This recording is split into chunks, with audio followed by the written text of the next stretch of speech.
Hello hi, मी संध्या कुलकर्णी. म्हटलं आज पण मी साधी सोपीची रेसिपी दाखवते.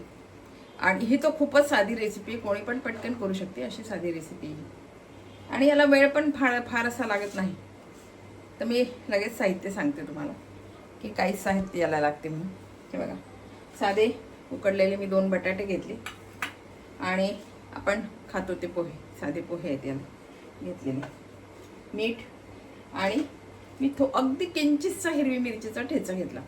तुम्हाला लागला तर ठेचा नाही घातला तरी चालेल, नुसती कोथिंबीर आणि मीठ घातलं तरी चालेल. आता ही रेसिपी कशी करायची मी तुम्हाला सांगते. हे उकडलेला बटाटा आहे. हा बटाटा मी सगळा सोलून घेते. ही खरं ना खूप साधी सोपी रेसिपी आहे, पटकन होणारी आहे आणि खरं म्हणजे लहान मुलांना आवडणारी रेसिपी आहे. लहान मुलांसाठी खास ही रेसिपी आहे, पटकन होणारी आणि लहान मुलांसाठी रेसिपी आहे. आता 2च बटाटे घेतले मी, कारण हे जे पोहे आहेत ना, पोहे फुलतात आणि मग ती भरपूर होईल ना, म्हणून थोडीच करायची. मला एवढी नाही करायची म्हणून मी थोडेच घेतले. याच्यातच भरपूर होणार आहे आता. म्हणून साधी सोपी रेसिपी आहे. आता ही सांगते मी तुम्हाला कशी करायची.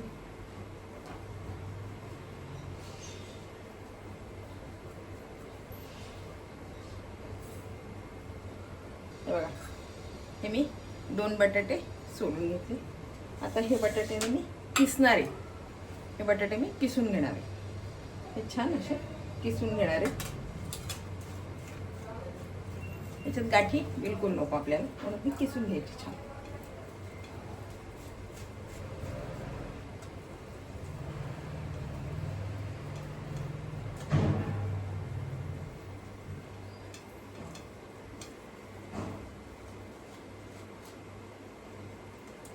आणि आता हे जे पोहे घेतले ना, वाटीवर पोहे घेतले मी. आता हे पोहे मी मिक्सरमधून काढते.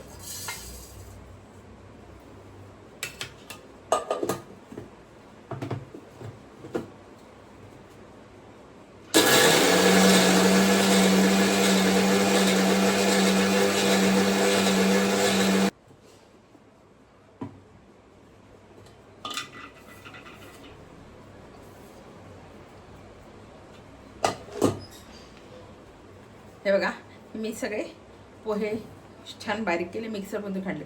पण हे पूर्ण बारीक नाही झाले, रवा रवा आहे म्हणून याला चाळून घ्यायचं. आता मी याला चाळून घेणार आहे. माझे पोहे फार बारीक झाले नव्हते म्हणून मी चाळून घेतले. चाळले नाही तरी चालतील, पण फार जाड असं नको आहे आपल्याला, थोडंसं बारीक सरस पाहिजे. पण माझ्या चाळणीमध्ये काही निघालं पण नाही, फार कसं हे पण नाही निघालं. असे चाळून घेतले हे पोह्यांचं. आणि आता याच्यामध्ये मी हा उकडलेला जो बटाटा आहे, मी आता सोडून हा किसून घेतला, हा बटाटा याच्यामध्ये घालते.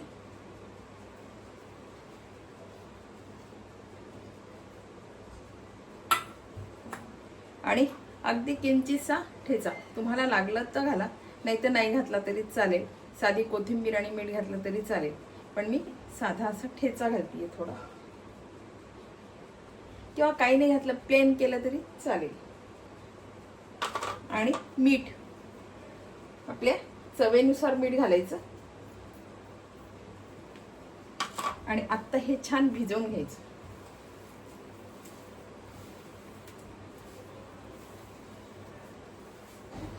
कारण ना, आपल्या नुसता जर आपण बटाटा घेतला ना तर त्याला बाइंडिंग एवढं राहत नाही, म्हणून आपण याला पोहे घेतलेत.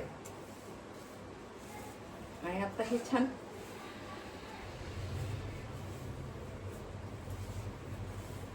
लागलं, त्याला पाण्याचा हात लावला तरी चालेल. आता बघू माझ्या याला पाण्याचा हात लागतो का, कारण पोहे फुलतात ना, म्हणून बहुतेक पाण्याचा हात याला लागणार आहे. बघते मी, लागलं तर मग थोडं पाणी टाकलं तरी चालेल, काहीच हरकत नाही. आणि ही जी रेसिपी आहे ना, ही अगदी साधी सोपी रेसिपी आहे, पटकन होणारी आहे. काही वेळ लागत नाही या रेसिपीला, आणि काही लागतच नाही खरं म्हणजे. आपण याच्यामध्ये फार काही घातलेलंच नाहीये.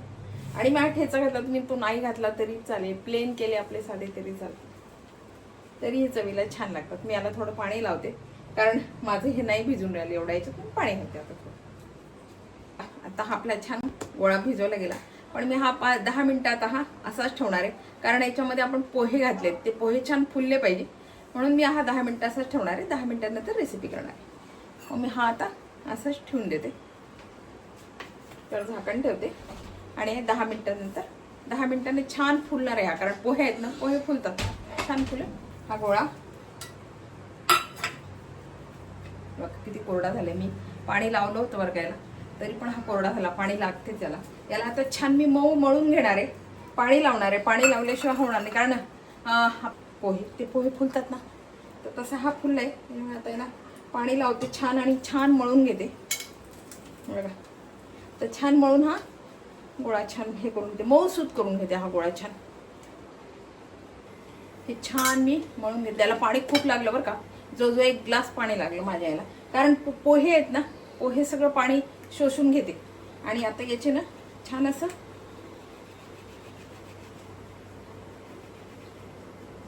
छान असे मी लांबे करून घेणार आहे.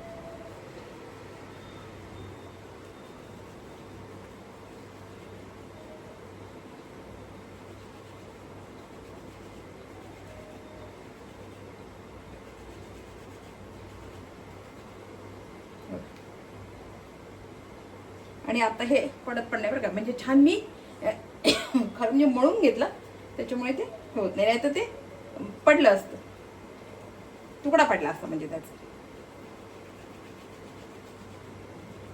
खूप मळून घ्यायचं पाणी लावून भरपूर.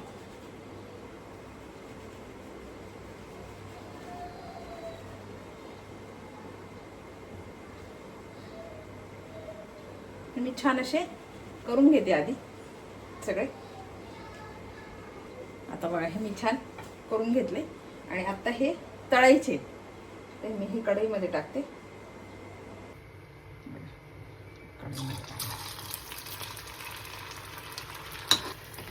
आणि छान खरपूस तळून घ्यायचे.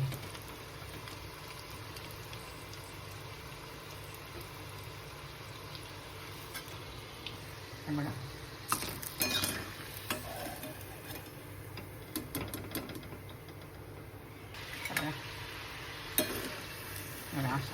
असा कलर आला पाहिजे. आणि छान आता हे मी सगळे तळून घेते. किती छान झाले बघा. आपली ही रेसिपी तयार आहे.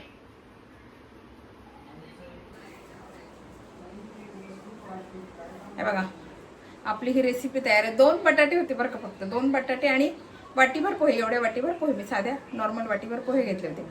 पण ते पोहे इतके फुलतात ना, खरं म्हणजे पोहे खूप फुलतात आणि मोठा गोळा होतो. आणि बघा तेवढ्याचे हे किती झाले. आणि शिवाय मी तुम्हाला दाखवते की हे कुरकुरीत किती आहे. बघा आता हे सध्या अजून गरम आहे बरं का, तरी हे गरम आहे. तेव्हा तुम्हाला आवाज येत असेल. एकदम कुरकुरीत छान झाले ते. हे बघा एकदम कुरकुरीत झाले. आणि आतमध्ये बघा खूप सुंदर झाले बघा. ही रेसिपी तुम्हाला कशी वाटली, आवडली का? आवडली असेल तर लाईक करा, शेअर करा आणि सबस्क्राईब करा, म्हणजे असे नवीन नवीन व्हिडिओ तुम्हाला बघायला मिळतील. बाय.